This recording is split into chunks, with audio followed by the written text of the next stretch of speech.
ઉપલેટા તાલુકાના ઘણોદ ગામે સરકારી ખરાબાના રેવન્યુ સર્વે નંબર 784 પૈકીની 48 હેક્ટર જમીન કે જે આશરે 300 વીઘાથી વધારે જમીન થાય એમાં કુલ 31 દબાણદારોનું દબાણ માલુમ પડેલ હતું.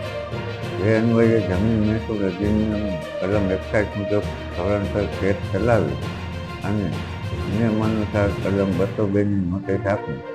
તેમ છતાં આ દબાણ દૂર કરવામાં ન આવતા આજરોજ 5 જેસીબી મશીન અને 5 રોટાવેટર મશીનથી આ દબાણો દૂર કરવામાં આવેલ છે.